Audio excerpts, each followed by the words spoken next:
everyone knows each other. Don't need the names.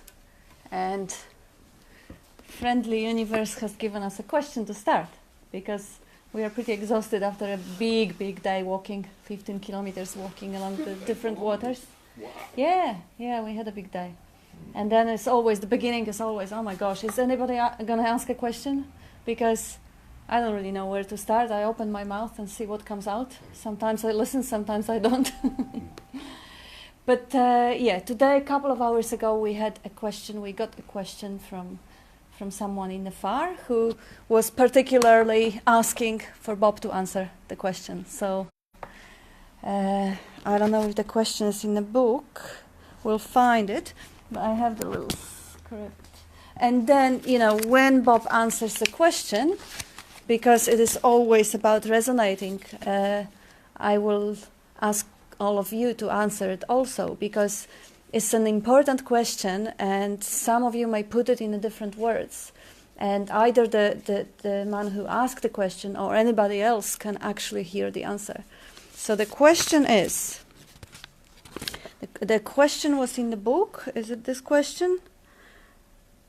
Yes. At the moment of seeing that there is nothing that sees, the seeing is free of thought, just natural awareness of knowing. And the way he worded the question, it says acknowledge that seeing, which nothing is seeing, the no thing that is seeing, because when you do it, it will appear to last longer. Like seeing will appear to last longer the moment when the recognition is that there is nothing that is seeing. And his experience is that where the seeing is happening, it feels very familiar, and it feels like there is a me that is looking. So even though Bob is saying there is no one looking, and that seeing is just happening, nobody's looking, he can still feel that there is a me that is looking. So this is what Terry's been talking about exactly. Oh, everyone's talking about it. It's really a question that boils down to everything that non-duality has to say about the me, about the no me, the absence of me, and the feeling of artificial sense of presence hijacked by the conceptual image. So go for it. Answer the question. He was precisely asking for you to answer the question. What do you mean that no one is seeing? What do you mean that it is going to be lasting apparently longer if you acknowledge it? And why does he still feel that there is a familiar feeling of me that is looking? Well, who's seeing? The thought comes up, I see, doesn't it? Yeah. But can the thought I see actually see? Anyone who is not seeing right now, you have to put that thought I see on it, which we do, before you think that. Isn't seeing happening, hearing's happening, tasting, touching, smelling, they're all happening. But to translate it, you say, I see. But who is the seer? Isn't it a thought I see? Can a thought see? Can a thought hear? Can a thought be aware? So the thought I see cannot see. The thought I hear can't hear. The thought I know is not the knowing. So you formed a subject in the belief that I see. You formed a concept of a seer, me. And who is me? Me, translated, is myself. But we look at that and say, my body. And you know, you're not the car, you're not the coat, you're not the hat or anything else. Maybe you're not the body either. The same thing as say my mind. And you know, and again, as you know, you're not the coat or the hat, maybe you're not the mind either. And when you say, I, myself, instead of saying that that's just another concept you put on, you put it on this persona, the mask, the me, the egoic me that thinks it's seeing. Instead of saying I self, just the same as I see, I hear, without putting on a personal conceptual image on it, it is just plain seeing. And there's anybody who's not seeing right now without labelling it, even before you label it, as you label it and after you label it. What's the label? The word or the concept? Is the word the thing? As I say, can a thought see? Can a thought hear? We go into that every time we talk about it here. So there's no seer, there's only seeing. The thought I see means a subject to see it. I see the chair or thing becomes the object. So seeing is seemingly divided into subject-object. But is it ever divided? You know? If the seeing is there, without the seer and the seen, there's no division in it. So then you recognise that all division is conceptual. There's no me that sees, no me that hears. But we take in the belief that there is, and never question. So when you say, instead of myself, you see it's that one self, as I say, it's non-dual. It's not a personal self. Then we put the persona or the mask on all these questions. The mask is a conceptual image. So there's no mask on it. It's just pure seeing, hearing, tasting, touching, smelling, or wearing, whatever you like to call it. It's I. So there's no me, personal self, that have ever become enlightened, ever become realised, ever become anything. So it needs to be, instead of everybody that comes here, comes in originally, either they're going to get something or become something. But it'll never happen. Because you try to make the conceptual image become something solid and real. Though it appears to be, but it can't. So I is the one self, not a personal self. So it's that self, one self, the soul self, not S-O-U-L, but S-O-L-E. It's that one self's appearing and expressing as everything. So how about this familiar feeling, that sort of an intimate feeling of familiarity, that there is a me, it feels like? Well, of course, all these concepts become very familiar, but how often have you repeated them, believed them? How often has all those around you reinforced you and told you? Naturally it's familiar. You go back to the old pattern where it's seemingly located. Look, as Terry told us, where it's located. Can you find a location anywhere? Something seemingly solid, substantial, you know? Look into it. Go into it. Instead of moving away from it, go into it. Try and make it, if that feeling's coming from that, try and make it real. Look at it as hard as you can. Then you realise, if I'm looking at it, that is not OM, because I'm looking at it from seemingly somewhere else. Maybe you think your head, or your heart, or your body, something. Well, go back and look at that. Where's that looking from?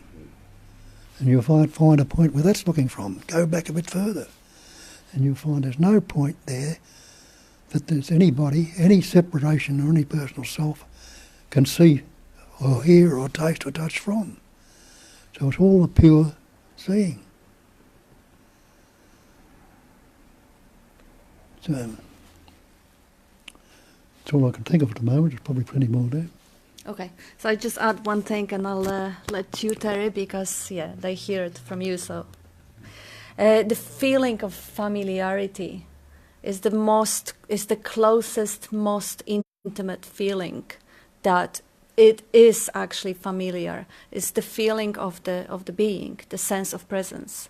If we are expecting that feeling of being alive or being present is going to go away somewhere, it's not going to happen.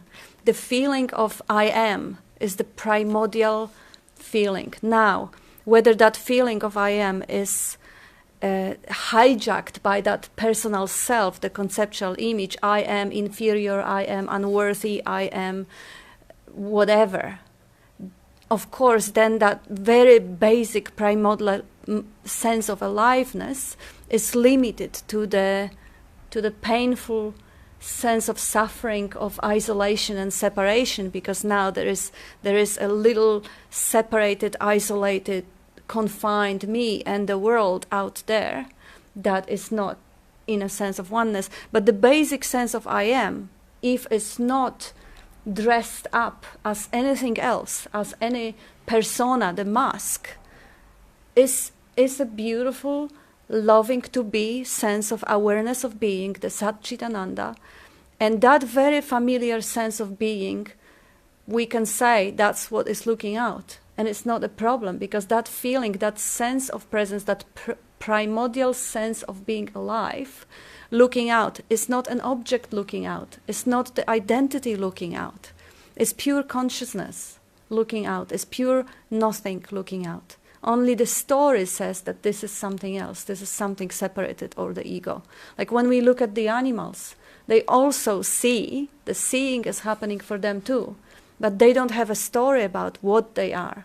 They don't have inferiority complex. They may be an alpha male, or they may be the last one in the tribe, but they don't have a problem with that, because the life is running them the same way the life is running camera in the computer.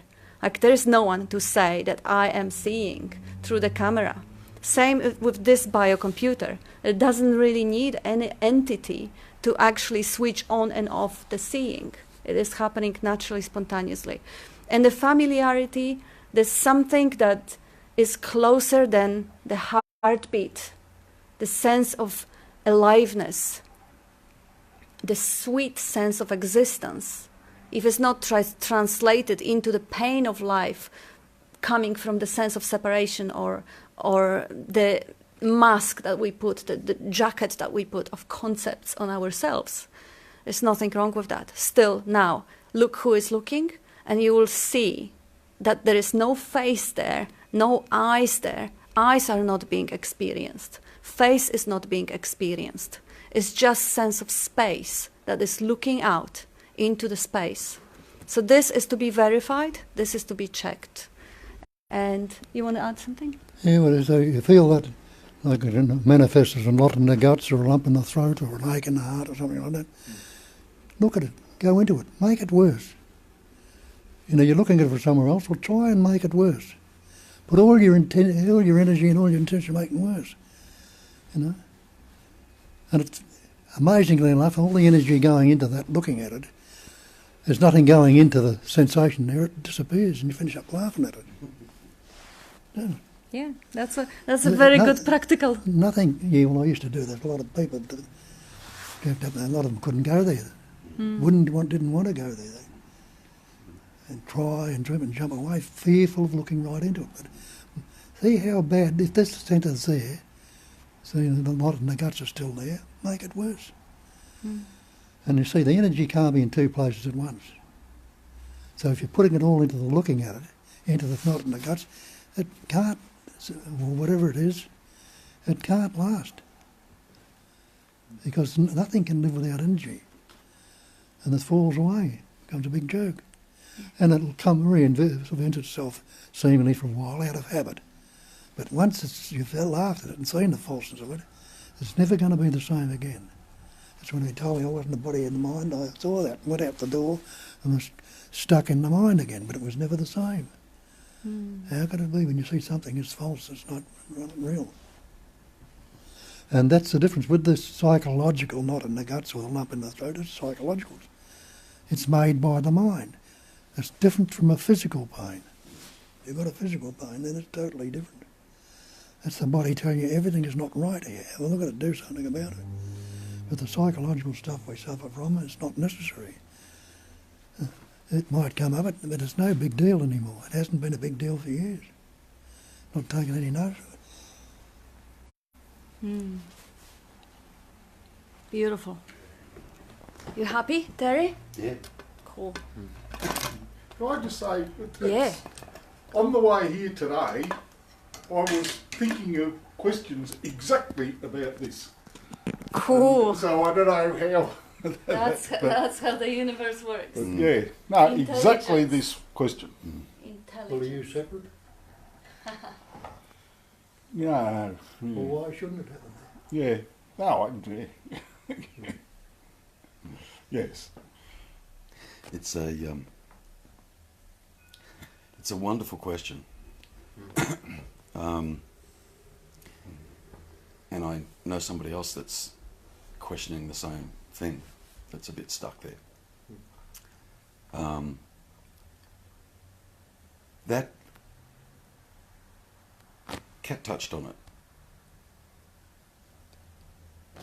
the last thing that I experienced in relation to the conceptual me was it claiming ownership of the body, claiming ownership of all the sensations, claiming ownership of the senses. In other words, I hear, I see, this is my seeing, this is my hearing.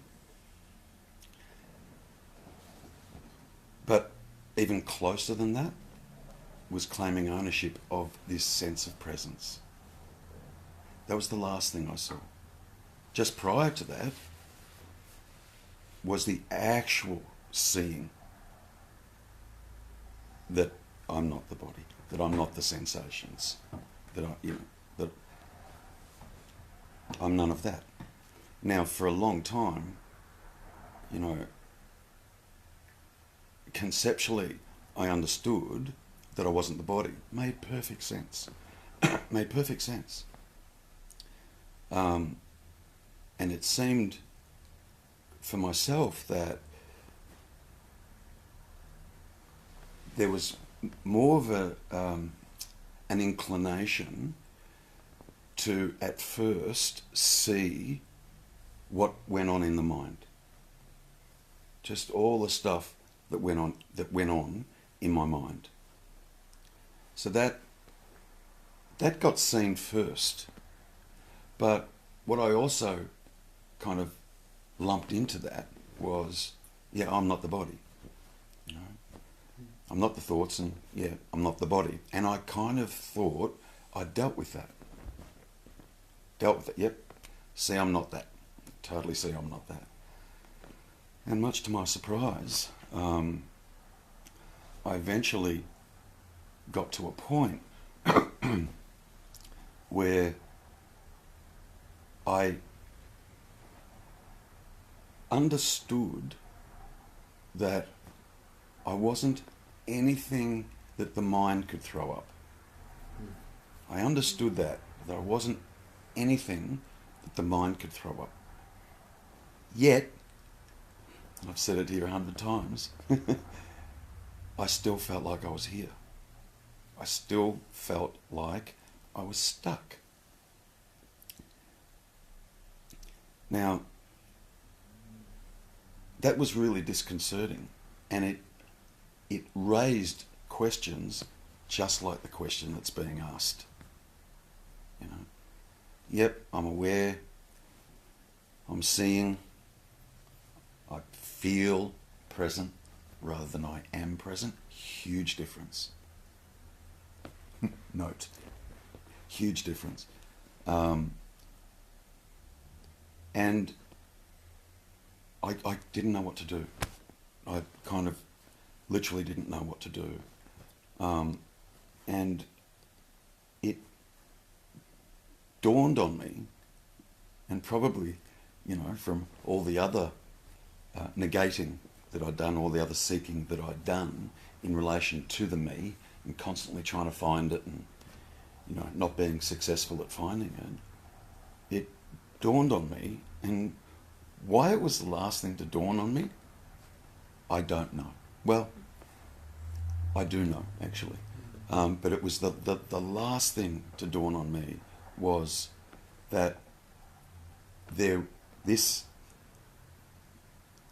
I still feel stuck. What's happening there? And, the last thing that dawned on me was that this conceptual me, this meanness, this idea of myself that still felt like it was here and real and in the body, that conceptual me, what it was doing, Kat used the word before and it was beautiful, the me was still hijacking the body and that sense of presence. Because the me believed that sense of presence was in the body and it's mine. It's mine. It's my sense of presence. And I heard myself saying that. This is my sense of presence. Oh, who said that? Who the fuck said that? And it became like the looking into, at that point, who said that, became laser focused, because there was nothing else at all for me to negate or look at. It was just that. You know, what is that? Who is that? And I saw the last niggling thing that this sense of me was hanging on to. You know, it was that sense of presence and the body. And the body. It was hanging on to that as well. And I would have thought that dropped off ages ago. Like ages ago. The reason that was last to kind of drop off and to be seen by me is because that sense of presence is experienced here. It's experienced here, that sense of presence. And, you know, I didn't realise that meanness or that meeingness had actually latched onto it. Like, and it's been that way all my life. Well, you know, all my life.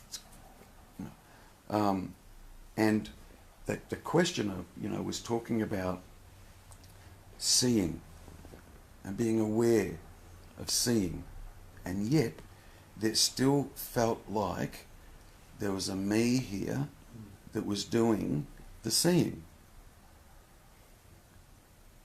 Or there still felt like there was a me here that was present, that was aware. And actually was just claiming ownership of those things. This is my seeing, this is my awareness, this is my hearing, etc. And what I did was one of the earlier things that I looked at in regards to thought. If I have control over thought, I should be able to stop it. Or I should at least be able to change what goes on in there. And I saw that I couldn't do that. Like, I just saw that I couldn't do that. So I applied that same principle to this little me, chimp, this little me that's in here. Can it choose not to be? Can it choose not to see? Can it choose not to hear? If it's claiming ownership of it, over these things, that's mine, then it should be able to do things with it. And I discovered it can't. Can't actually do anything with it, with that sense of being. And the reason it feels so familiar, he's talking about, yep, they're seeing, but there still feels like there's a me here. The reason it feels so familiar is because that sense of presence is there. That sense of here-ness is there. It's always been there. That's why it feels familiar. The problem is there's an identity there claiming ownership of it. And that needs to be seen. You need to actually go looking for that. Laser pointed. Who is that? Where is that? Like all the other stuff is over. I know I'm not that thought, those experiences in my life, and like there's a lot of data to kind of sift through when it comes to looking at all the stuff that goes on in the head, you know. But when that drops away and you finally come back to, yep, okay, but I still feel like I'm here. Then the self-inquiry at that point gets really, really simple. Really simple. Just look there. Look there. Try and find it. Literally. Try and find it. You know, that is saying, when I'm seeing, there still feels like, you know, there's a me here. Who's saying that? What is that? Look for that. Like literally. look for that. Yeah. And, you know, I thought for a long time that I was going to experience something different to being. That's exactly right. To being. I thought I was going to experience something different to being, because being just felt Boring. pretty bland, pretty bloody ordinary. What I discovered is, yeah, that beingness or that awareness or that aliveness, when understood through that false sense of me, is bland to the false sense of me. Very bland. It's like, where are the bells and whistles in that? You know? Where's the fireworks? Like, I'm, you know, like, and look, I might get slapped across the wrist for saying this by Bob after the meeting, but anyway, there are bells and whistles in that sense of presence and that awareness. There are. But it is not experienced, I hate using that word, but anyway, it's not experienced until that me is finally seen through, and it departs. And in the absolute departure of that, this sense of being and this sense of presence that we find ever so ordinary just expands. I don't know how else to verbalize that, but it does, and it is fucking amazing. But it happens in and of itself, or by itself. Me just needs to be fucking out of the way, absent. You know, and it's not even pushing it aside or trying to make it absent. It's just seeing it for what it really is. It's just a thought. Oh my God. But the me and the self are in the same ballpark. I mean, neither can control seeing. No. No. No. So But they- are you, when you say self, what are you referring to? well, the capital S overarching. So the capital S can't what? Well, it can't stop itself seeing, or in the other sense. Paul wants to say something. I can see that. So when you take the boundaries off it, of course it must expand. Yeah. But the question starts off with, keep seeing that there is no thing that sees.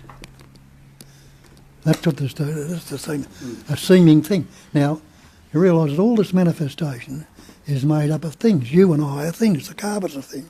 The sky's a thing. The tree's a thing. They're all things. But none of those things can see.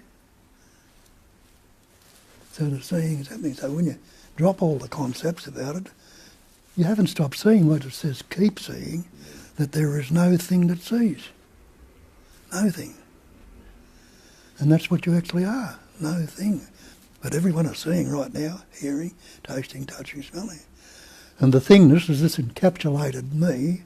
We put it in the conceptual, which is keeping it like putting it in a barrel. It's locked in the barrel.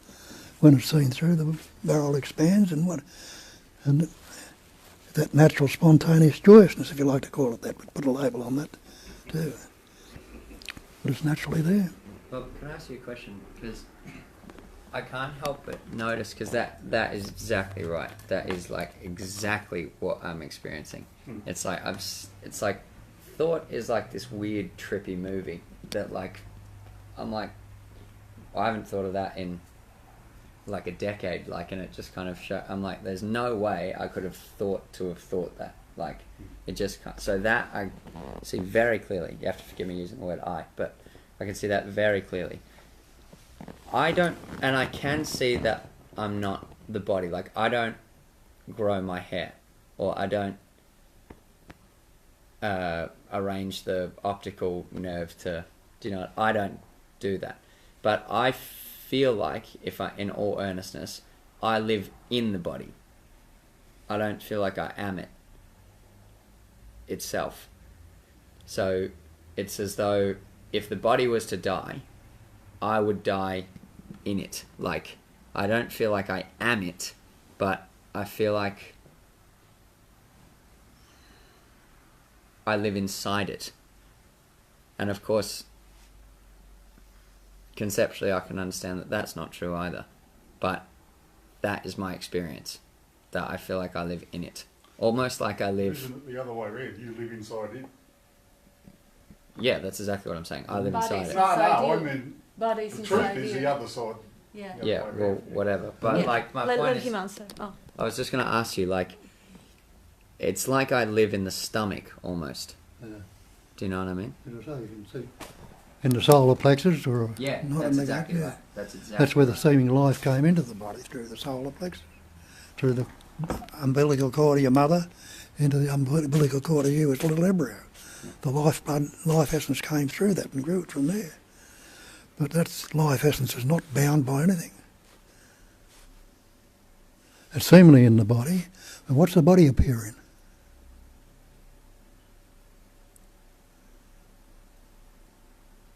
Can you separate the body from space? No. Can you separate the sound from silence? And still separate the stillness from movement? You can't. No, that's right. And when you say, it was like too, like, it's a knife trying to cut itself when you're going into the mind. The sword can't cut itself. The knife can't cut itself at all. Okay. But I can't help but notice that, you know how you go look, like in self-inquiry, we go looking for the me, right? And even if I look at the stomach or whatever, and I feel that tightening or that chronic kind of almost like muscular tension, like that kind of feeling, right? Like who That's the thought going into the physical, certainly affecting the physical. If that thought wasn't there, would you get a knot in the stomach? What? No. I don't know what thought it is. The thought, the conceptual image you've got about yourself. Me, Max, Right. the conceptual image you've got of yourself. Because I can't help but notice. Now, if What that the- life essence wasn't coursing through the body, could you have any thought? No. And you didn't have any thought until you learnt words. And yet you were living in the 9 months of conception and a couple of years after that before you learnt any words. And when you learnt words, that's when the sense of separation came upon you, through the words. I or me, and that word, the mental can affect the physical. That's what psychology is all about.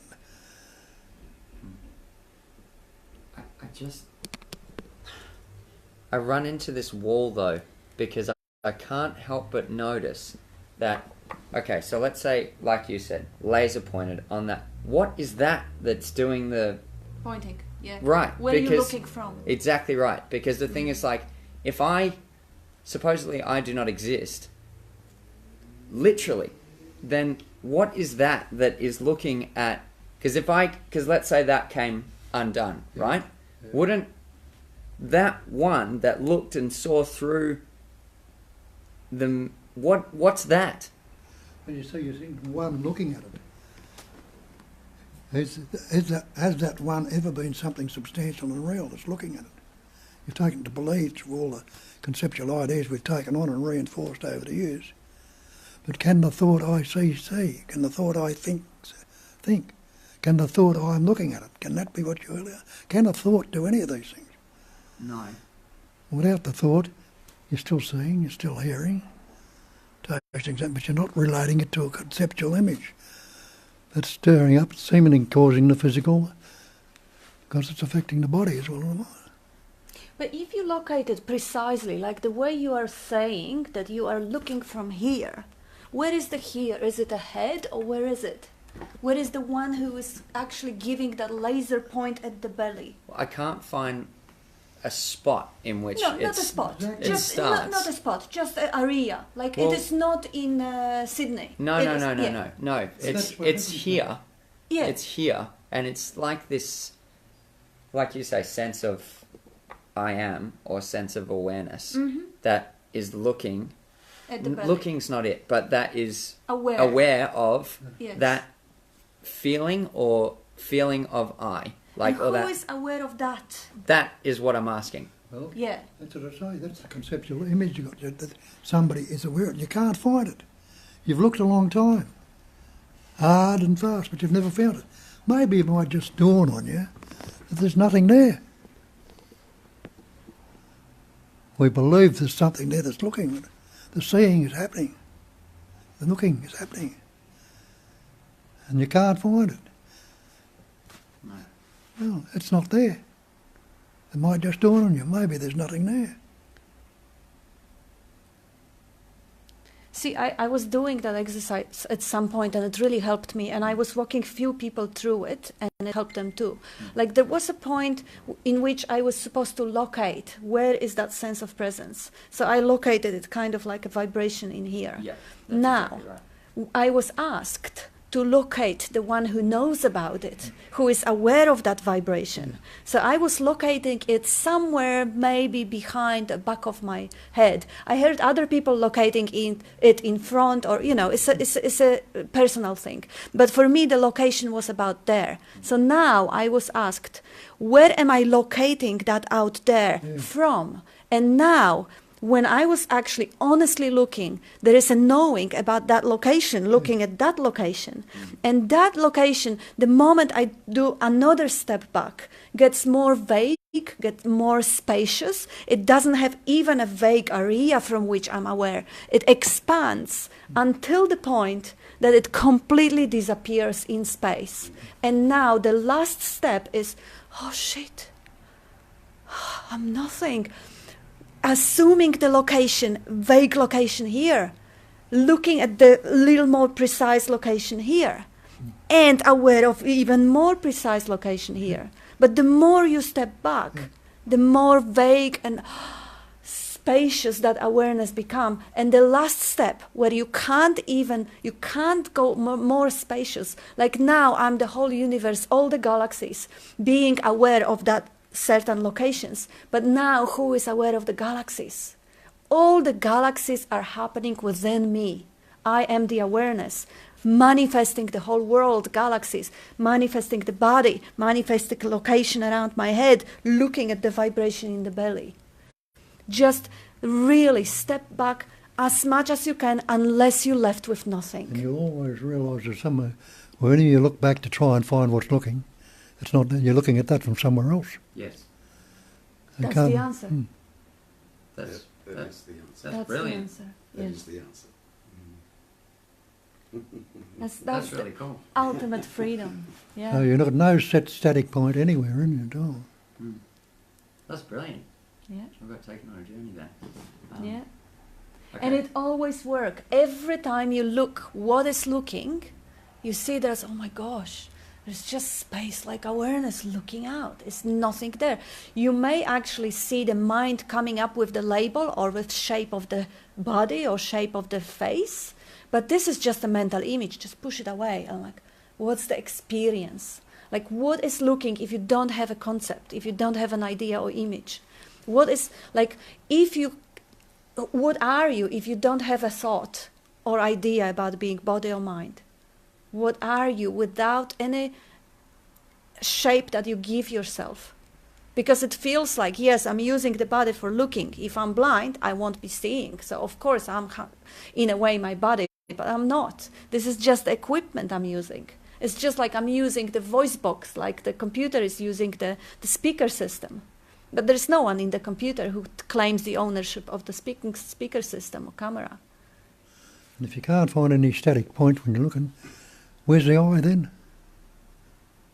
The eye is the idea that it's a reference point we're looking from. What is it then when you can't find a static point to it? So could you say when you come down to it, all there is sensations in space? Yeah, That's it. absolutely. Nothing else. Yeah, movement in stillness. Which we And put, it's only Vibration. concepts that try to put it into a context. yeah, of put, a meaning. Exactly. put labels or words Yeah. on it. Yeah. And shape the whole universe by labeling things out of nothingness Yeah. and creating form out of that nothingness.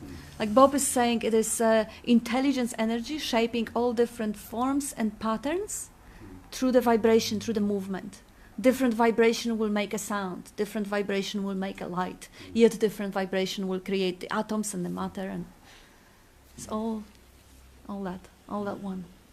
Only conceptually you divide it into me and the other, sound and You silence. Make the world. You make the Yes, yes, the world is transmitted and received at the same time through the conditioning, through the software, the programming that has been, like Bob is beautifully saying, when you were little, you get the idea that you are a separate self, you are the body, you identify with the body, and now, because you cannot do much with that sense of presence walking in the body, you claim the capacity of seeing. Now I have the capacity of seeing. I am doing the seeing. But who is doing the seeing? Who can say, my eyes are open and my eyes are healthy, and now I decide not to see? It's not going to work. And even if it would work, because perhaps there is a way to switch off certain networks in the brain, even if it would work, it's so totally thought dependent. And I can't produce the thought. The thought, if it appears, decision is made, choice is made. If it doesn't, nothing happens. Or the idea, people have the idea, oh, of course I can work on my thoughts. Of course I can change negative thinking to positive thinking. Provided the thought of changing arises. Because if it doesn't, nothing you can do. It all comes about in that belief in myself. You know you're not the body when you look into it, or you're not the mind. But the self, it's myself. We take that to be the real. That's the reference point, which we take to be real and solid instead of investigate. It's I self. There's no me or my to it. Everything is I. That's how Ramana Maharshi finished up, and I think, you know, what did the question ask? Who am I? He came in and says, nothing left but I. And that's just a concept also. And one thing that Terry touched upon, and that's really important, that's what was actually a stress of Nisargadatta's teaching, the diamond of good fortune. To dwell in the I am, yeah. Is to dwell in the I am to and exclusion. discard the intellect. Discard everything else to the exclusion of everything else, because now I can dwell in the I am, and as you said, rightfully so, the I am seems blunt and boring and seems like nothing to the mind, because mind is so juicy. You can get dramas there, you can get tastes, you can get all sorts of different entertainment fireworks. But if you dwell in the I am to the exclusion of the mind, to the exclusion of all that entertainment, it is a diamond, it will shine. And that's also illustrated in the scriptures in Isaiah. Be still and know that I am is God, not me, the person. Yeah. It's the I am. Well, that's present. That's just a label we put on. Just the same as the word God is a label. And not the God either. In the beginning was the Word. That's what, and all these come about because we learnt words. And the word's never the thing. What Bob was saying, what Kat was saying. Go for it. What Kat was saying about that stepping back. Yeah. You know, there'll be. I'm going to say a couple of steps back. There'll be a couple of steps back where the question will arise in you. Okay, now who's that? Or what's that? Yeah. But eventually, what happens is, and this is the blessing part of it. Eventually, what happens is that question stops arising. It all stops. All the questions stop. It just all stops. And then there's just the abiding there. And it opens. It opens. And it can't be experienced by the conceptual me. It can't be experienced by that. It's just, you know, it's Father Christmas. It's not real. It's not true. It can't be experienced by that. So your original question was, yeah, okay, there's kind of knots here, or there's a contraction here. Who or what is it that's aware of that? Yeah? So there's that question that comes up, so there's a step back from that. Okay? So then you try and figure out what's that? Where's that? And you'll find that in that process, the awareness just starts expanding. It just does. It's like a kind of bit like a flower opening up. It just starts to, just literally by itself, starts to expand. And then you might get to a point of, whew, this kind of a vastness, but still kind of feel like I'm here, you know, okay, what is it that's aware of this, that? And then I often use the expression, relaxed back into this. Relax back into this. And how Kat verbalised it is exactly what I'm talking about. Just there's a stepping back. And even, I loved it when you said, you know, kind of felt like it was here. That's absolutely where it felt like it was for me. Absolutely where it was. It was so close that I wasn't seeing it. I wasn't even, it was so close. I just wasn't aware of it. So close. So that, you know, if you've managed to get to the point where, yeah, look, I know there's no me here. Yeah. However, what is it that's aware of that? Beautiful. What is it that knows that? What is it that's seeing that there's no me here? What is that? That's that laser. And you'll find when you get there, no conceptual ideas come up around it. It's just, where is it? It's a bit like losing your wallet. You've lost your wallet, okay? And you're standing around talking to people and going into a big story about the fact that you've lost your wallet. It's got my license in there. I'm going to have to get that renewed. It's got my cards, all my credit cards in there. Oh, God, and there was a little slot in there where I had all my PIN numbers on it. There's a few $100 in cat. It'd be a big story that goes on around the loss of the wallet. Eventually, that now you can stay in that story. Literally, you can just stay in that story, or park the story, just look for the wallet. There's no story involved. Literally, in looking for the wallet. Yeah. You get to a point where there's no, you just get to a point where there is no story around it. Yes. Yeah. And It seems to me that the localising mind actually is a magnificent achievement. If it had not gotten out of control, there's nothing wrong with it at all. It's really super wonderful. Yes, But it's just that it's become the master, that's the only thing. exactly. Yeah. and it's and that is only a problem, it becoming a master. That is only a problem if you become aware of that being a problem. For others that aren't even aware of that being a problem, it's perfect. It just is. Just is. That's perfect. Yeah? Yeah. Yeah. So that's, you know, when you get involved in this and you start that form of self-inquiry, that's the sort of stuff you see. Yeah.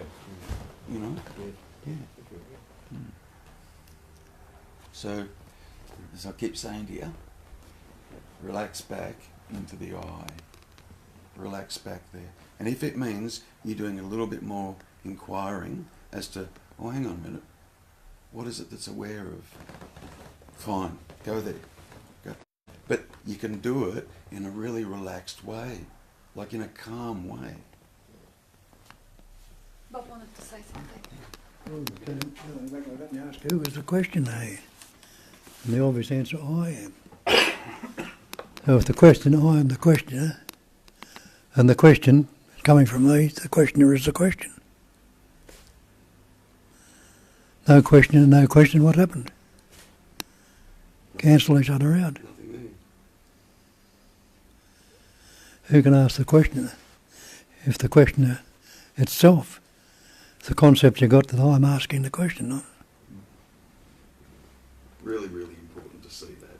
Like, really important to see that. The questioner is nothing but the question. Nothing else. Nothing else. And I know that sounds weird, but that is what it is. Because the questioner is nothing but a thought. And the question is a thought. So without the questioner, the question can't arise, and they both cancel each other out. And the wonderful thing is, in that cancelling out process, you don't disappear. You're still here. Oh my God. Because you're not relating to a reference point anymore, a question. Yeah, and Bob is explaining that split, and I think you already said it today, but maybe it's worthy of repeating, the split. How the seeing, seer, and the seen, or questioner, questioning, and the question, how they are conceptually divided, and they can't exist without each other, so they're not divided at all. Can you... Well, the functioning's going on. There's everybody's seeing, hearing, tasting, touching, smelling, Questioning? and thinking, questioning or thinking. And then the thought comes up, I see, or I hear, or I taste. So you formed a subject. This conceptual image you got about yourself, me, Bob, the Australian, the good fellow, or whatever image you got about yourself, now thinks it has the capacity of seeing, hearing, tasting, touching, smelling. A thought up conceptual in it. And the question, I'm seeing, what am I seeing? I'm seeing that, this room, the mirror, the lights and everything. That's become the object. The thought I see has become the subject. Yeah. So now the totality is divided into subject-object. Seer and seen, taster and touched, tasted, thinker and thought, feeler and felt. But can there be a seer if there wasn't seeing? No. When I was saying to start off, keep seeing that there is no thing that sees. Yeah. Pointing out that seeing is going on without relating to a thing. So there can't be a questioner or a seer without the seeing. There can't be a thinker without the thinking. Can't be a doing without the doing, seeming doing, whatever it is. So subject-object are conceptual images. It's only pure seeing, hearing, tasting, touching, smelling, breathing, heartbeating. It's all the one essence, doing the non-totality. Everything is that. And if you've got nothing to relate to divide it to, what's going to happen? As Terry says, the cage of bondage we've built around ourselves, the concepts, expands.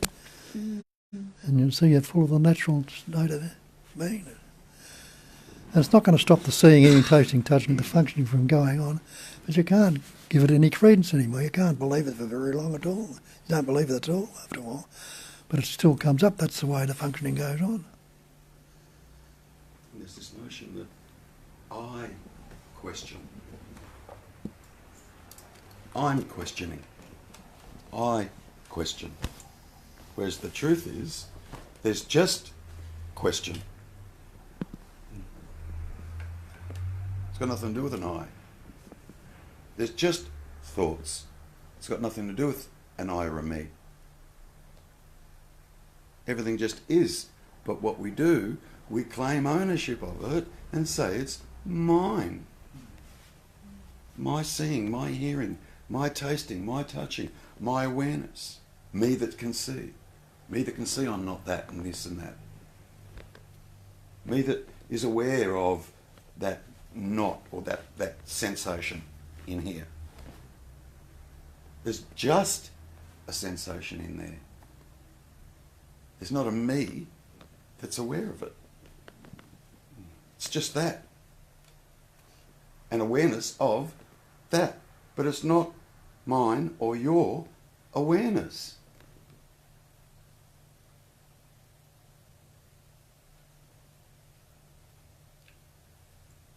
Bob wants to say something? Do you want to add something? And when you say I don't like this or I don't want that, what are you relating to? A conceptual image that you think doesn't want it. If you're not relating to that image, could you give a shit what anybody says or thinks or does? What resonates will resonate. It'll be taken aboard naturally. And what doesn't goes over your head. You couldn't care less about it. We put the blockage on ourselves when we relate. I don't want to hear this or I can't stand that. It's not good enough. And that all comes from the division subject-object, because the way Terry was looking at it a little bit differently and Bob a little bit differently, they're both valid, absolutely. But the way, like Bob is saying, seeing is happening, but there is this seeing is divided into the one who is seeing and the object that is seen. Now, questioning is happening, is divided into the questionnaire and the question. So seemingly there is one process going on, one movement going on. And now we have, what seems like for the mind, there is someone who asked a question and there is a question that has been asked. It seems like there is two, and it does, of course. But now, if there is someone who asked a question, the questioner, but there is no question, can we even call that a questioner? We can't. The questioner disappears. If there is no question, we can't even call it a questioner. There is no questioner without the question. And the same way, the questioning is a process, is a movement, like all the vibrating energy functioning.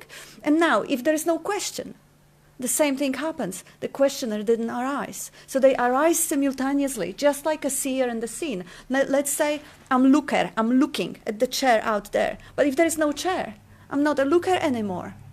Or if there is no me, there is no looker anymore. The chair is not being acknowledged. It doesn't exist. The process, the movement of seeing is not happening. So questioning, seeing, hearing, tasting, touching, smelling is a natural functioning. Now, out of this very, very natural functioning comes the idea that no, it's not one process. There are two things going on, the one who is looking and the one that is looking at. That's not true. It's always it's like almost as if there is a space and I'm walking with that space of my gaze and there are different objects floating through that space of watching, but the space is not changing. The process of seeing is just one process. And it's absolutely inseparable from me looking at it. The content is changing of that whole space of seeing. But there is not two going on. It's just one seeing.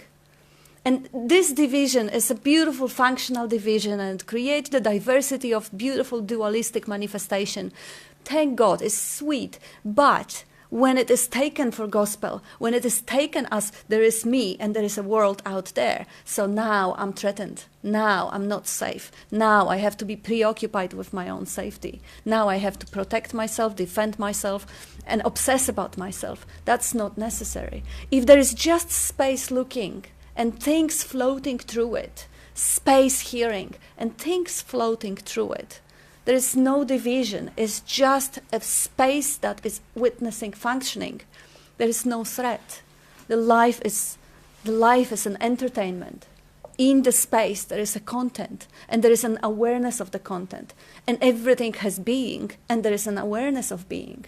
How can I separate my being from the being of anything else, if not conceptually? And this could be experienced with a glimpse. Like, let's say I ask you now to sit as if you didn't know how does your body look like. Like you have absolutely no idea. Don't look at your feet, but you just don't know. You don't know how is your body looking. And now just sit for a minute. Just sit. How does it feel to not have this projection going on? Now, you don't know whether your body is ending 10 centimeters from the center or is ending half a meter from the center or is ending at the end of the room. You don't know that. How is the being without the assumption that it ends with the skin? And this, without that assumption, even with the eyes closed, is even easier. I can't define when I begin and where am I ending. I can't say my borders or my limits. If I can, that will be a concept. If I park that concept aside and I'm just focusing that I am, but what I am, I don't know. What is my limits? I don't know. How big is my body? I don't know. I may figure out, sitting with that again, my limit is as far as is my knowing. If I'm knowing about Australia, I'm knowing about the universe, I'm knowing about Milky Way and the cosmos, that's all appearing in the knowing that I am. I am the knowing. And whatever appears in it is just a content. And if I don't have the concept that I'm here and what I know is out there, if there is no division, it's just pure knowing, just like there is a pure seeing. There is no need, there is just that space of knowing, moving around and experiencing content. So there's no inside and outside? No. Everything is, like Nisargadatta says, I've swallowed the world. Everything is inside the field of awareness. You can't even say inside, because there is nothing outside. Inside only exists as the opposition to outside. If there is no in-out, it's just what is. And see how the space and the galaxies and all that thing is conceptualized and is created the moment I'm actually thinking about it. Just like the past is created in the moment I'm recalling it. It's like I have no proof that yesterday existed unless I think about it. Like I can say, okay, but yesterday I broke my leg and it's still broken today. But now this is the story happening on top of a pure content of awareness, the sensation of whatever, something I call pain. So the world is actually created moment to moment through the conceptualizing, through the mental images, through the imagination. But the only thing, if I stop imagining, if I stop projecting, the only thing that I can ever know is the knowing itself, the awareness of being itself, the knowing being. You're seeing that, recognising even the least little bit of it. What are you going to get? Who's going to get it? What's to acquire? You realise you can't. There's nothing you can acquire, and that's building more concepts, more ideas, and more images on you. So all that needs to happen then is to start discarding all the crap that we've gathered. There you go. Discarding the concept. And that's what we say often here, start from the fact you already are that, whether you know it or not. And then all you've got to do is see what comes up and stopping you from seeing it. Whatever concept or idea, anything is going to stop you. You're already that. Everybody is already that right here and right now. Always have been. What's stopping it? Any concept or idea or image you've got that there's something to get, something to become. And being can't be, is not becoming. Becoming implies a future time. Yeah. So you are already that. And the beautiful quote that the world has learned from you, what's wrong with right now if you don't think about it? Like, who are you if you don't think about it? What are you if you don't think about it? This was just that little glimpse that I say, if you don't know the shape of your body, you don't know how big it is, you don't have this mental image of the size of it, without the concept of what is that thing that I call I am, what are you? What are you without the thought? What are you without thinking about it? Because, yes, the only thing that separates you from the recognition of being absolute nothing or absolute totality, either way it works as the same thing, is the concept, is the thought. That's how far you are from understanding that you are already that. You are not far at all. It's just one thought that I am not there yet, or I am the body-mind, or I am the feeling inside. It's just that one thought that is completely, it's like a curtain over the mirror. The mirror has no judgment, it reflects everything as it is. And now that thought, I'm the Santa Claus, or I'm the dwarf, or I'm a little chimp, you said? Chimp, a little chimp inside that is pulling the string. That thought is putting the curtain over the mirror, and now nothing is reflected. It's just the curtain of the idea. And how can you say I've lost it? If you've got that concept. You know? If you are already that, what can be taken away from that? You can only drop the concept that you haven't got it, and it's an idea. It's almost as if you were at the stage, an actor playing a role in the movie. You're playing the role, whatever. Let's say you play a great hero. And you totally feel the role. You totally identify with it. Yes, this is so me. And then the play is over. But you refuse to come back to your natural state. You still pretend to be the actor. You still pretend to be a hero. Oh, call me the whatever, the hero. Call me the Batman or whatever. It's nonsense. Like this is a play. This is all play. We are playing to be the other. The consciousness is dressing up as the individual to experience the otherness. Because the oneness, the sweetness of oneness can only be tasted as the opposite to the separation.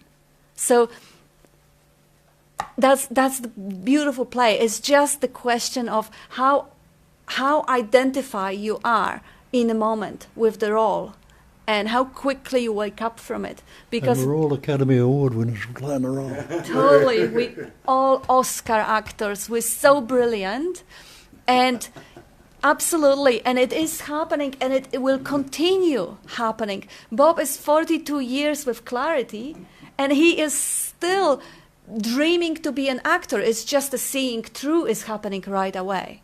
It doesn't take weeks or years or whatever to see through. The seeing through is happening right away. Well, we pointed out the screen, the basic screen, the emptiness, the cognising emptiness, the silence and the stillness and the emptiness. Everything appears on that screen. And you've got a movie screen, you've got all those bloody cowboys and Indians, hundreds of cowboys and Indians are shot to kill one another. When the movie stops, what's happened to the screen? It's not full of bullet holes or bombs are blowing up or burnt down. It's still as it was, ever perfect then. The actors are all gone and disappeared. Yeah. Is that happening? You should especially be able to relate to that, Max. You're an actor. Are you? Does it for a living. Oh, really? Yeah. I thought you do the tennis coaching. Both. Yeah, I do. Oh my God. Yeah. Yeah. Like that. Thank you. That Max character that goes on there is purely an act. But it's got nothing to do with the Max character. Bob wants to say something. And you put all your effort into playing that part, that role, as well as you can, don't you? It's very tiring. Hmm? Very tiring. Yeah. It's only a role. But the truth is, you're not doing even that. It's the life playing. And if that's thy will, if that's the God's will, or that's the consciousness wanting to play Max, my gosh, if you don't object it, if you don't, okay, fine. Oh my gosh, consciousness, beautiful. I love you. If you want to be completely forgotten in the role, be it. If there is no resistance, there is no pain, there is no suffering.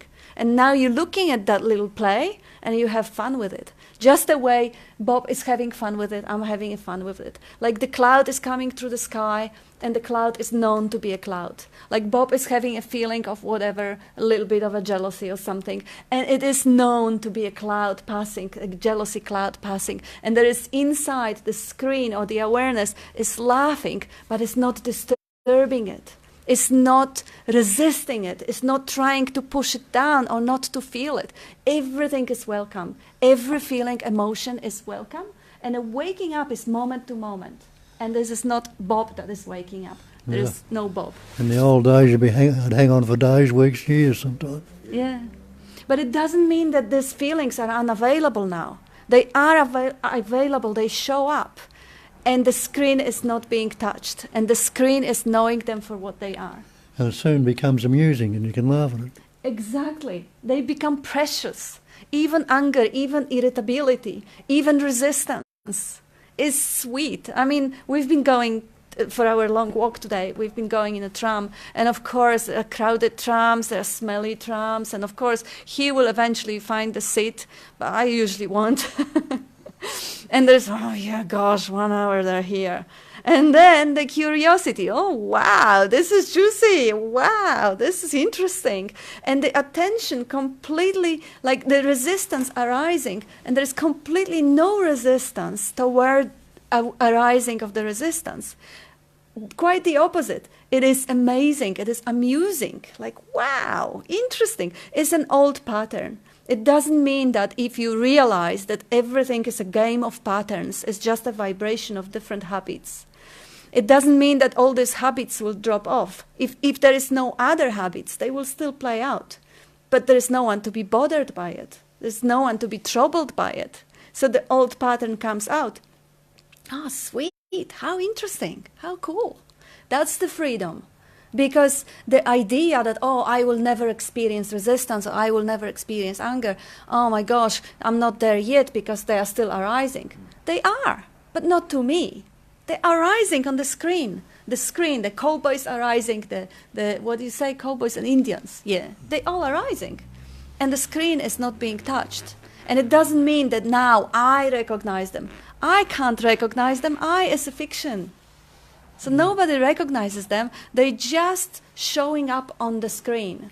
Nobody is recognized. I mean, we use the language, we say recognizing, because, well, how else we can point at this identifying with the content. But if the identification doesn't come up and the resistance shows up on the picture, but there's nobody identified with it, so it doesn't last the next minute, the next second, the couple of seconds, and it's gone. And it's almost like if there was someone there, that someone would say, oh my gosh, why did you go so quickly? I didn't really have a good look at you. Like, come back. But there's no one there to have preference, even for so-called negative emotions to stay. So it doesn't matter. It completely doesn't matter. Whatever is the content, whatever is the movie. If the movie is about suffering, oh wow, that's intense. And the screen is still not offended. You want to say something? I'm not saying that. A lot of it is old habit patterns. We keep reinforcing them day in, day out. Crossing your legs. And our schools, the society, even nation, everybody else around us reinforces it, and we reinforce it ourselves because we don't know any other way. Till we come across something like this, which there is an innate essence waiting to hear it, apparently, because it makes you look at this stuff where thousands of others don't. And keep at it and keep looking, and you'll see through it. You must. Because the false cannot stand up to investigation. Know that for certain. So investigate it and fully go into it, as much as been pointed out in the different ways tonight. Go into it fully, and it'll fall apart because it's not the truth. And that's the scriptural saying, know the truth will set you free. When you see the freedom from these beliefs and false ideas, you're free of everything. You are that freedom. It's basically that process of hijacking the experiences, hijacking or kind of taking an ownership of whatever shows up. If there is a resistance showing up, or there is irritability or anger showing up, and now there is idea that I am angry, or I am irritable, or I am in resistance. That is the moment to see what is that I. Maybe it is just pure resistance. Maybe it's just this bubbling in the stomach or solar plexus and nothing else. Maybe there isn't any I that is experiencing it. Maybe it is just what appears on the screen. And in my experience, whatever appears on the screen, there is no agent in between the experiencing, pure experiencing. There is no one that is having it. It is just pure vibration that is being labeled. And there is no necessity. There is only the belief that comes in and say, yeah, but it still feels like there is a me. It feels like the me is having that feeling of inferiority, or the feeling of I am unworthy, or I'm not deserving, or I have to strive harder, or whatever. There is no me having the feeling. There is just the vibration showing up in the stomach, or in the body, or in the throat. And the body is the mirror. The body is the medium through which this experiencing is happening. The body is the screen in that moment. But also the body appears in the awareness. So not only the body is a screen for the sensations, but also the whole body is a content in the awareness. Because the sensations are known on the body, and the body is known in the pure awareness. Not that there are two steps, there are really one, but it may be easier to recognize the bubbling life. When, as Bob is beautifully saying it, when you experience fear or anxiety, it feels like, when you label it, it feels like you load yourself down with every previous fear or anxiety. And it feels so heavy, and it feels so real, and feels so overwhelming that you can't say that it's pure awareness having it. Of course it's me, I'm confined, I'm terrible, I'm horrible. But when the label is taking off, and there is a natural curiosity going on, now there is this sensation that I would normally call anxiety, by relating it to past memories and comparing it with what I've learned from other people. With that mental process going on, that sensation is labeled from the past. Now, if I'm curious and I take that label off, what is happening. There is probably some sort of a contraction going on, but even contraction is a label. If I take that label also, there is just a movement. It's a vibrating, pulsating, throbbing movement going on. And if I don't have preference and I'm just curious about that movement, in a moment, there won't be any resistance. The curiosity will say, "Ooh, that's juicy, yum." That movement that I used to call anxiety is a beautiful, beautiful surge of life. And now, of course, same applies to pain. And it's not always even possible to take the label off and watch it.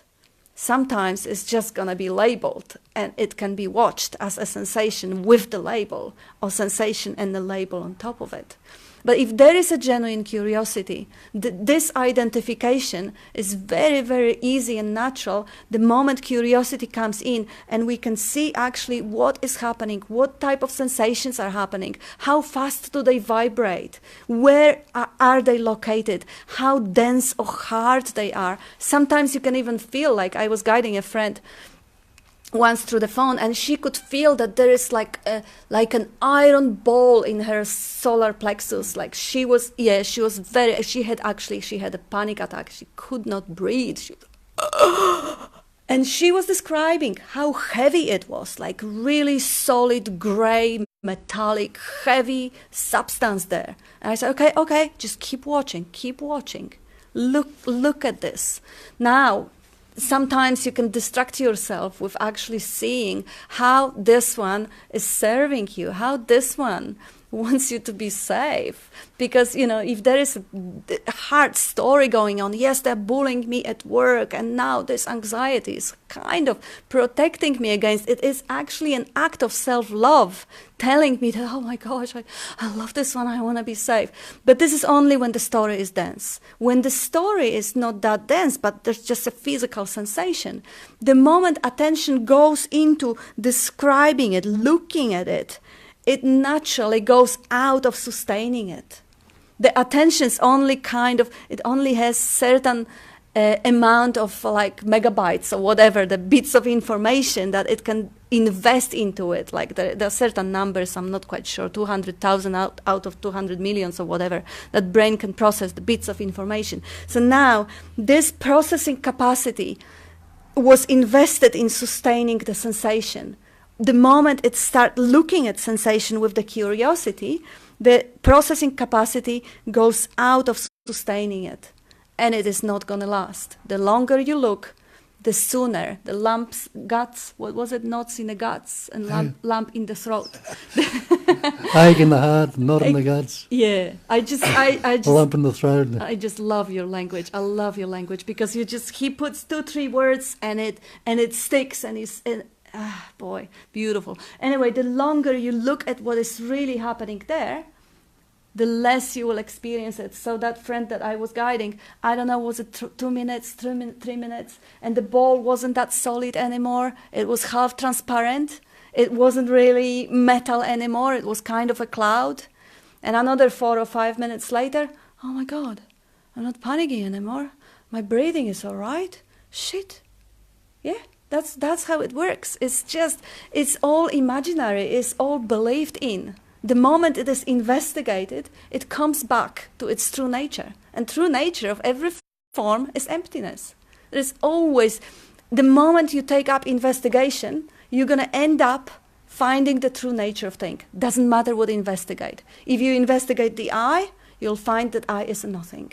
If you investigate the chair, come close, get the microscope, look at the electron microscope, you'll still find it's nothing, because everything is nothing. So this is the end result. If we don't reach that state of understanding everything that appears as nothing, just keep investigating. That's it. And of course, investigations also just to happen is not a choice, because it's thought dependent, or the natural desire or longing dependent, whatever. It's nobody there to make a decision or make a choice or do investigation. It happens or it doesn't. But the probability that it happens seems to be rising when you expose yourself to the frequency, when you're already in love with that frequency of pointing. So just keep resonating. Fuck you, Max. The last 2 or 3 weeks I've had a quiet, nice rest. You come along and snap me out of it. Thank you, Max. We were really waiting for Bob to speak more. Cool. That's Beautiful, Huh? Yeah, it all fits in. Those things happen like that, you know. Mm-hmm. And we'll come along and change things, turn things around. Beautiful. Well, thank you. Mm. You were saying, Kat, and Bob says it too, you know. There'll be habit. What I've noticed is that there's still some habit patterns that come up as a thought. But, like, I'm guessing 90% of it has dropped off. 90%. Yeah? I'm guessing around there, yeah? And that 10% of stuff that comes up now, it rarely, and I mean, and when I say it comes up, it's just a thought that will come up, but it rarely now manifests down into the body. Rarely does that happen. I remember when we were driving along in the car that night, and I was driving, I was the driver, and I just kind of reaching down, fumbling for something. The next thing I know, I looked up, and I drifted over into the other lane with the car coming that way. And I just, like... We're very close. Turned and just missed sideswiping the car that came in the other direction. Once, that would have had me pull the car over, my heart would have been bouncing out of my chest. It would have taken me probably half an hour to kind of recover from it. But then what I'd also be left with after that half an hour is the story around it. So I might recover physically from it, heart settles down, not as much anxiety, but then there'd be the thought, God, what if that, what's wrong with me? Like, geez, I could have killed the both of them. There'd be a big story attached to it, you know, and that could last for days. Yet now what I find, like when that happened, my heart didn't even skip a beat because the car was gone and we were past it.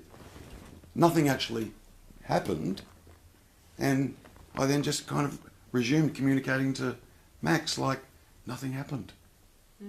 Cool. You know, and that you know that I'll see stuff arise now. Like I'll see a thought that will arise now, but it's kind of really compared to what it used to be like. It's really vague, and it kind of it's I'm not wearing them anymore. I'm not wearing any of the thought that might come up. It's the only way I know how to describe it, really. So, you know, I noticed it when I'm driving. I used to be a shocking road rage. Yeah, but I was the anonymous road rager. I'd do it with my windows up and nobody'd hear it. But I'd be fucking going ballistic inside the car. You fucking morons. Going off, you know. But I was kind of around on political correctness too. So I was always careful not to throw it onto somebody, but I'd fucking throw it around on the inside of the car, you know. And you know, a few months ago, I was driving, and now that occasionally that pattern will come up in me, and I'll do one or two things. It'll come up, and as soon as it comes up, I laugh. Like I start laughing, which is fabulous, by the way. I'll just start laughing, you know. But what I also realised a little while ago is that every single solitary thing, and I mean virtually every single solitary thing that other drivers do on the road that fucking piss me off, right? They shouldn't be doing that, and you know, rah rah rah. Every fucking thing at some point in time in my life, I've done the same thing. And I mean exactly the same thing.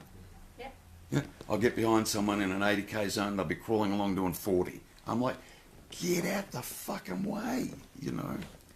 And I've done that because I might be reading a map or something, or the car might not be running well, and I have to, you know, it's running on 3 cylinders instead of 4. That's the most I can, whatever. and now it's how I am now when I drive on the road. I just do a lot of laughing. It's a huge switch around from, rah, you know, like I do a lot of laughing, you know. Bob wants to say something. So Thank you. when you said at the start, you know, he's down the road. That's what used to happen with me. I was going to get this road rage, you know. But then it went on me, you know. He's down the road now. He's not lucky to wait for the jack, you know. He's gone. I'll never see him again. Never, whether it was a he or her, whoever it was. Why worry about it? You know, something just passed, you know. And you drop it, you just... That's the beauty of not hanging on to the past. Is the way Bob is saying, no cloud is glued to the sky, no thought is glued in the head. Once it's gone, it's gone. Why dwell on it? Like, why miss out on life that is happening fresh and new right at this moment? I saw somebody in the rearview mirror of my car doing what I used to do. His windows were up, he's stuck in traffic, like everybody else. Everyone's stuck in traffic, and he's going off, like right off, banging a fucking steering wheel like this and looking around and like he went. I didn't even behave that way, that badly, but he went off. And I'm watching him in my rearview mirror, and I couldn't help but laugh. I just laughed. And Oh, where's the compassion? no, Poor guy's suffering. No, my windows are up, so he doesn't know I'm laughing. It's okay. Oh. But all that energy that he was expelling and going off did nothing. Yep. Didn't alter anything.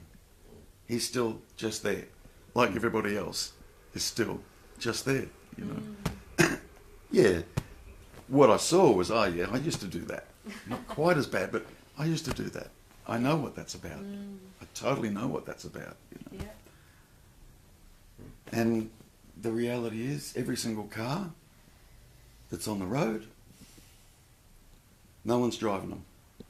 There's no individuals that are in control of any of the cars and their movement. And when you see that, you just flow with it, whatever it's doing. Yep. Self-organizing universe. Totally. So there's just, but every now and then a little thing will come up, you know, someone will cut real quick. Yeah, fuck it. I go, oh, fuck. Like I hear it and see it straight away, and I just start laughing. It's great. Whereas before, fuck it, and it would manifest into anxiety and tension in the body, and then look out the next person I'm coming to see or visit, because I'll be walking in the door with all this twisted shit that's going on. They don't get the real me. Well, can I say that?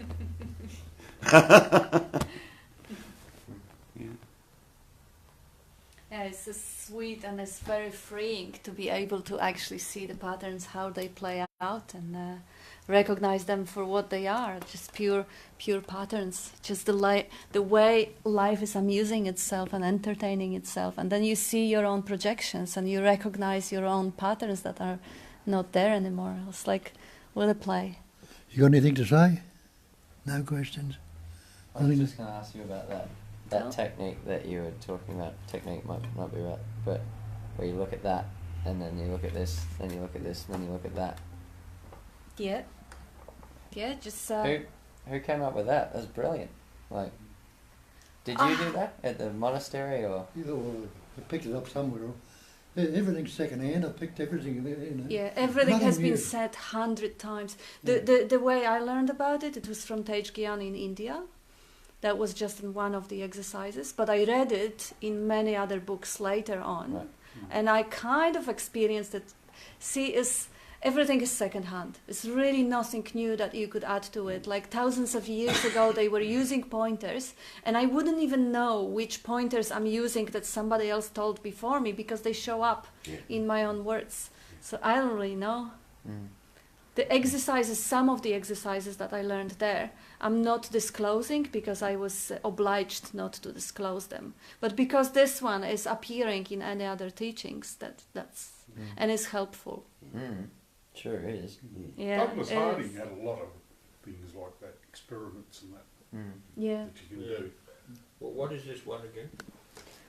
Just You- locating the one who is aware. Like if you are experiencing a sensation, you know where is that sensation. Let's say it's somewhere in the guts or in the throat. So where are you looking at that sensation from?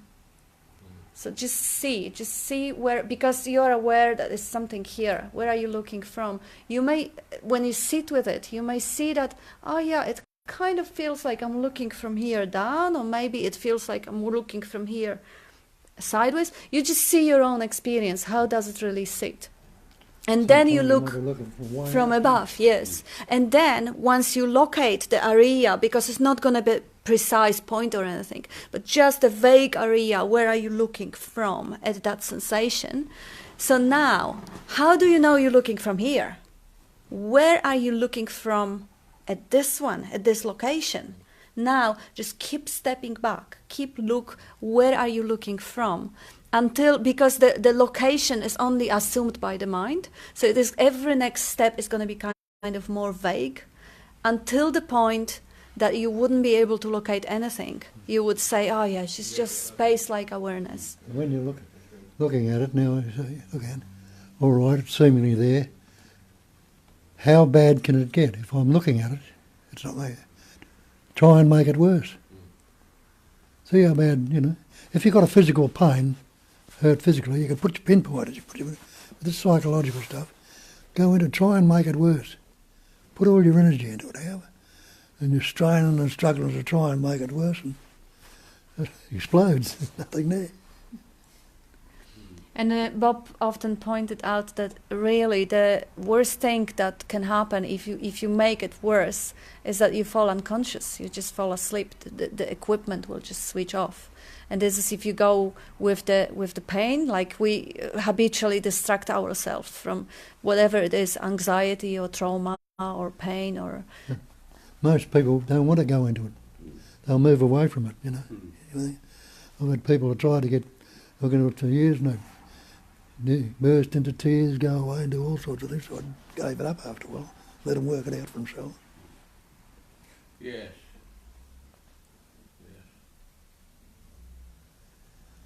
It's the hardest thing you can ever do, but once you've done it, the It's like results are better. You have this saying, face the fear of dying and the... Do the thing you fear and the death of fear is certain. Oh, do the thing you fear and the fear of death is certain. The death of fear. Death of fear. Oh, right, whatever.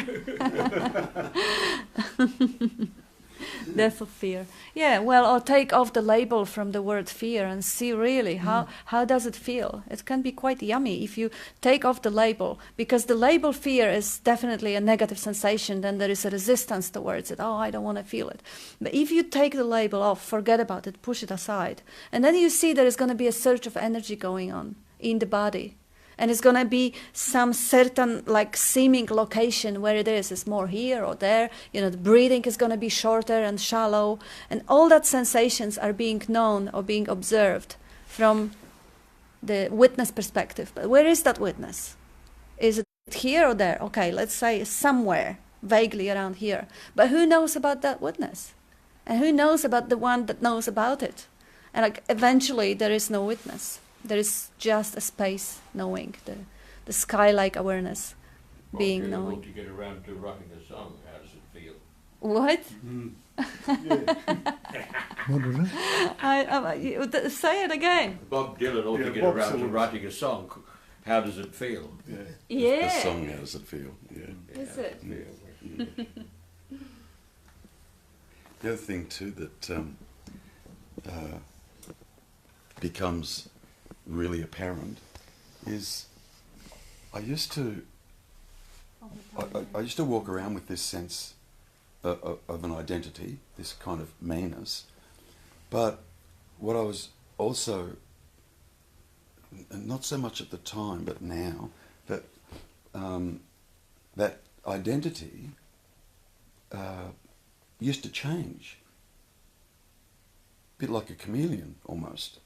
So, you know, if I get pulled over by a cop, for example, because I'm speeding, yeah, I'm not going to get out the car. I'm talking about. I'm not going to get out the car and, you know, be how I am when I'm with Bob, or be how I am when I'm with you. There'd be a certain kind of persona that I would just automatically take on, unconsciously, but automatically take on. So I had all these different kind of masks. Thank you. That's what I'm looking for. Masks that I used to wear, depending on whatever situation it was that I found myself in. And man, I was so lost in terms of who am I really? Like, who am I really? Because, you know, when I'm with such and such a person, I'm a certain way. And when I'm with such and such a person, I'm a certain way. Why? Am I like... Which one's right? But even closer, why is that going on? Like, why is it? And now I find it doesn't matter who I'm with. Even if I get pulled over by a cop, I get out the car and I'm still just who I am now. And it's really quite playful and light, and so light and really quite playful. But now there's no... It's really, really, I'm going to say this and you can slap me across the knuckles, it's really, really nice being me. Can I say that? Let me add just a word, and we are over time, so we're going to be finishing. I think the transformation is actually, you can thank to the absence of a need for approval right now, because you don't depend on anybody else's approval. You know your own value as absolute, infinite, total, amazing beauty. Like, you don't really need to have anyone to affirm or confirm to you that you exist and you are valuable. You don't need the significance taken away from interactions or connections. Doesn't even come up. Doesn't even come up. Literally. Absolutely. Doesn't even come up. So you don't really have to modify your behavior to please people. And it may actually even seem that you're getting more kind of rough because you don't care. So you can get rid of all the masks by just recognise the persona. Yeah. It's the personal. Persona comes from the personal. We've got a personal image about ourselves. Haven't got that mask, what are you going to relate to? That's right. And if behavior is modified, because I would imagine that to a certain extent you're going to be more gentle speaking to the lady and more gentle to speak to another Aussie bloke while having a beer or watching a football. But this modification doesn't come from the need for approval or whatever. It just comes from the natural gentleness or natural, you know, like this is a functioning going on. And now, having no esteem or no need for esteem or assurance of the esteem, that natural functioning is amusing. You actually look, what is Terry going to do? Or how is Katarina going to react to this or that or the other? I have no preferences and I have no idea. And that's cool, because I don't really have to worry about it anymore. I can just, with curiosity, discover how the past programming of this body-mind is going to result in acting. Like today I yelled at Bob, and I was yelling for like long while when he just scoot over in front of the big traffic running really fast, and I was trying to pull him back. I had no idea that my body will react in a scream. Stop, you fucking idiot. That's how it happened. We were laughing about it 30 seconds after, because the car like and it stopped. So we're still here this time. But we are over time, and I promised Bob that I won't be doing it too often. So come back again and we'll continue. Thank you. Thanks, guys.